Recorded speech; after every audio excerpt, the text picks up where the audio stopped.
75 অভ্যুত্থান এবং 24 অভ্যুত্থান এবং এ পর্যন্ত আওয়ামী লীগে যারা 12টা বাজাইছে অধিকাংশ কুমিল্লার।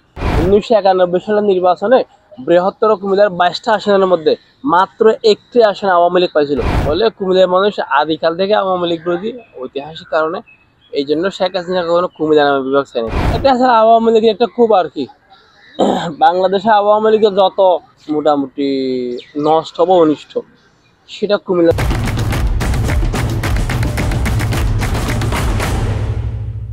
কুমিল্লার লোকজনই করছে। 75 খন্দকার মুস্তাক, আব্দুর রশিদ সব কুমিল্লার লোকজন ছিল। এই জন্য শেখ হাসিনা কুমিল্লার লোকের প্রতি খুব ছিল। আমি পাঠকের সাথে বলি, 1991 সালের নির্বাচনে বৃহত্তর কুমিল্লার 22টা আসনের মধ্যে মাত্র একটি আসন আওয়ামী লীগ পাইছিল, কুমিল্লা ব্রাহ্মণপাড়া এবং বুড়িচ্চাং আসনটি। সেটাও একটি মাত্র কারণে ওই এলাকায় বিএনপি শক্ত প্রার্থী ছিল না।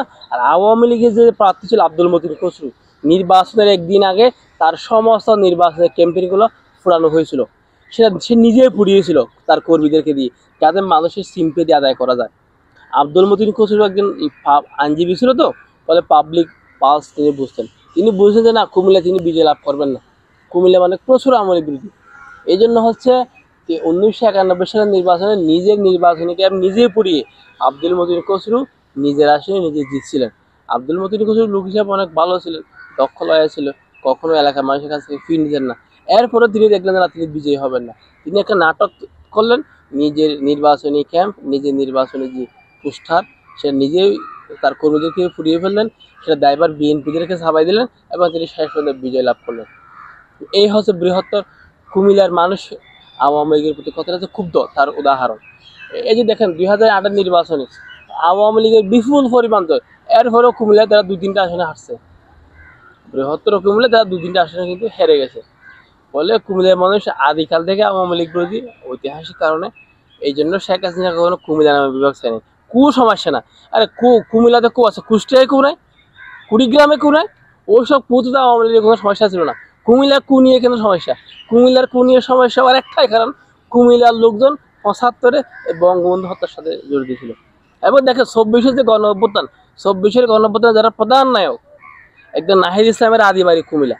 আমি নাহিদ ইসলামের বাবার সাথে আমার খুব ভালো সম্পর্ক, কিন্তু নাহিদ ইসলামকে যখন গুম করা হয় তখন আমি তাদের ফ্যামিলিকে নিয়ে সংবাদ সম্মেলন করছিলাম, বিভিন্ন কূটনৈতিক প্রেসার তৈরি করছিলাম। আমি নাহিদ ইসলামের বাবাকে বলছিলাম যে আমাদের পূর্বপুরুষ কোথাকার, আমাদের 3 থেকে 4 পূর্বপুরুষ আসছে হচ্ছে ত্রিপুরা, সাবেক ত্রিপুরা যেটা বর্তমান কুমিল্লা, ওখান থেকে। তারপরে নাহিদ ইসলামের পূর্বপুরুষ কুমিল্লা, আসিফের বর্তমান বাড়ি কুমিল্লা, বাঘেরের বাড়ি কুমিল্লার বরুড়া, হাসসাদের বাড়ি কুমিল্লা, আসিফ নজরুলের পূর্বপুরুষ কুমিল্লা, বহু উপদেশার পূর্বপুরুষ কুমিল্লা। আমরা 75 অভ্যুত্থান এবং 24 অভ্যুত্থান এবং এ পর্যন্ত আওয়ামী লীগে যারা 12টা বাজাইছে অধিকাংশ কুমিল্লার। বুঝতে পারছেন? এই জন্য কুমিল্লার মানুষের প্রতি আওয়ামী লীগের খুব আছে। সেই জন্য আমি মনে করি এই জন্য তারা কুমিল্লা নামে বিভাগ দিতে চায়নি, তারা কুমিল্লা বিভাগ না দিয়ে পদ্মা, মেঘনা এই নামে বিভাগ দিতে চাইছিল। বৃহত্তর ফরিদপুরকে পদ্মা নামে এবং বৃহত্তর কুমিল্লাকে তারা মেঘনা নামে বিভাগ দিতে চাইছিল। এটা বিকল্প ময়নামতি। আপনি নাম দিয়ে আসলে কোনো খাম না, আসলে হচ্ছে খাস। ছেলের নাম লাল মিয়া কিন্তু আসলে সে কালো, কিংবা ছেলের নাম কালা মিয়া আসলে সে লাল। আসলে নাম দিয়ে কোনো খাম না, খাস দিয়ে হচ্ছে মানুষের আসলে পরিচয়।